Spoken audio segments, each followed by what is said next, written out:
ভারতীয় রাষ্ট্রদূতকে তলব করে তাকে স্পষ্ট প্রতিবাদ জানাতে, এরপরেও যদি কাজ না হয় প্রয়োজনে রাষ্ট্রদূতকে বহিষ্কার করতে, তারপরেও যদি কাজ না হয় প্রয়োজনে ভারতের সঙ্গে আমাদের কূটনৈতিক সম্পর্ক ছিন্ন করার আমরা আহ্বান জানাবো।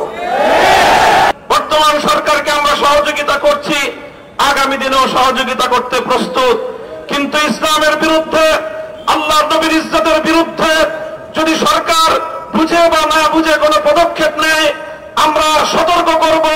সতর্কের পর যদি তারা সতর্ক না হয় আমরা আমাদের কঠোর পদক্ষেপ নিতে বাধ্য হব।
রামগিরি মহারাজ, নীতিশ নারায়ণ সহ যারা আল্লাহর নবীর বিরুদ্ধে কটূক্তি করেছে এবং তাদের সমর্থন জুগিয়েছে, তাদের বিরুদ্ধে ভারত সরকার যদি কোনো পদক্ষেপ গ্রহণ না করে আমাদের বাংলাদেশ সরকারের প্রতি আমাদের সুস্পষ্ট দাবি থাকবে ভারতীয় রাষ্ট্রদূতকে তলব করে তাকে স্পষ্ট প্রতিবাদ জানাতে, এরপরেও যদি কাজ না হয় প্রয়োজনে রাষ্ট্রদূতকে বহিষ্কার করতে, তারপরেও যদি কাজ না হয় প্রয়োজনে ভারতের সঙ্গে আমাদের কূটনৈতিক সম্পর্ক ছিন্ন করার আমরা আহ্বান জানাবো।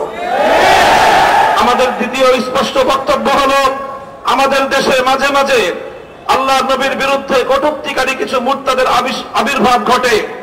আমরা স্পষ্ট ভাষায় আমাদের অবস্থান ব্যক্ত করছি, আল্লাহর নবীর ইজ্জতের প্রশ্নে আমরা কোনো বিষয়ে ছাড় দিতে আপোষ করতে প্রস্তুত নাই। আমাদের অব্যাহত দাবি, আল্লামা আহমদ শফির দাবি, আল্লামা জুনায়েদ বাবু নগরীর দাবি, আল্লামা মুহিবুল্লাহ বাবু নগরীর দাবি হল নবীজির বিরুদ্ধে কটূক্তিকারীদের জন্য সর্বোচ্চ শাস্তির আইন, মৃত্যুদণ্ডের বিধান চাই।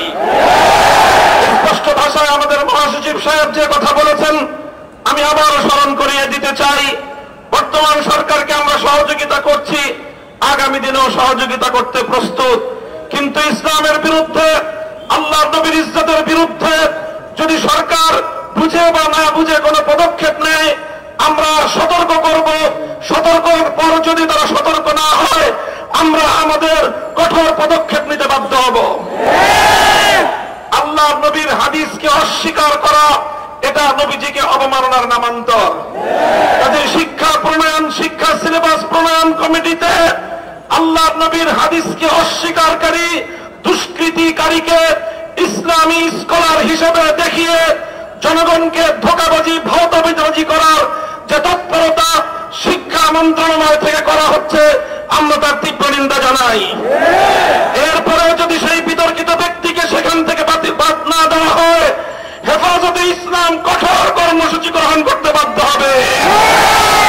সংগ্রামী সাথী ও বন্ধুগণ, আমরা এখন আজকের এই বিক্ষোভ সমাবেশ পরবর্তী মিছিলের কর্মসূচিতে অংশগ্রহণ করব। আমাদের কেন্দ্রীয় নেতৃবৃন্দ সামনে যাবে, আপনারা সুশৃঙ্খল ভাবে মিছিলে অংশগ্রহণ করবেন। আমাদের মিছিল পল্টন মোড় হয়ে নাইটিঙ্গেল মোড়ে গিয়ে দোয়ার মাধ্যমে সমাপ্ত হবে ইনশাআল্লাহ।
হাতের কিছু মানুষ এই দেশে জীবিত আছে এবং বাকিদেরকে পরিচ্ছন্ন হতে হবে। এই বাস্তব শিক্ষাটা সমাজে তুলে ধরতে হবে। যদি পেশার দক্ষতায় এবং দায়িত্ব পরায়ণতায় আমরা যদি একটা মডেল পেশ করতে পারি, পথ হারাই জাতি ইনশাল্লাহ পথ ফিরে পাবে। আজকে সবগুলা চেয়ার, সবগুলা গদি নষ্ট হয়ে গিয়েছে, অপবিত্র হয়ে গিয়েছে। এইগুলাকে পবিত্র অবশ্যই আমাদেরকে করতে হবে ইনশাআল্লাহ। এর জন্য ওই ক্ষমতা দখলের বা গদি দখলের লড়াই আমাদের কাজ নয়। দক্ষতার জায়গায় নিজের দক্ষতা ফুটিয়ে তুলতে হবে আন্তরিকতার সাথে। আল্লাহ যেন এই তৌফিক আমাদেরকে দান করেন। আল্লাহ রাব্বুল আলামিনের দরবারে আবারও শুকরিয়া আদায় করছি। এক মাস আগে যা কল্পনা করিনি, আল্লাহ তাআলা নিজেই তার কুদরতি খাজানা থেকে এই জাতিকে একটা মহা উপহার দান করছে। রব্বুল ইজ্জত, তোমার এই মেহরবানি শুকরিয়া আদায় করার শক্তি আমাদের নেই। তারপরে তোমার শেখানো ভাষায় বলবো আলহামদুলিল্লাহ রাব্বিল আলামিন। আল্লাহ, তোমাকে ভয় করে চলার তৌফিক আমাদেরকে দান করো। প্রিয় দেশ এবং জাতিকে ভালোবাসার শক্তি আমাদেরকে দান করো। যে সমস্ত মায়ের মুখ খালি হয়েছে, যে সমস্ত বোনেরা বিধবা হয়েছে, যে সমস্ত শিশুরা এতিম হয়েছে, যে সমস্ত যুবক যুবতী মাই হারা হয়েছে, হে আল্লাহ, তুমি তাদেরকে সবরে জামিল দাও। এই প্রত্যেকটা পরিবারের প্রতি তুমি পুষি দাও। এখন যাদের উপরে রাষ্ট্র পরিচালনার দায়িত্ব আছে, তারা যেন কখনো এই জাতির আশা আকাঙ্ক্ষার বাইরে চলে না যায়, তাদেরকে সেই শক্তি দান করো। তাদের কারণে যেন আবার নতুন করে এই জাতির ক্ষতি না হয়, তাদেরকে তুমি হেফাজত করো। সকল চ্যালেঞ্জ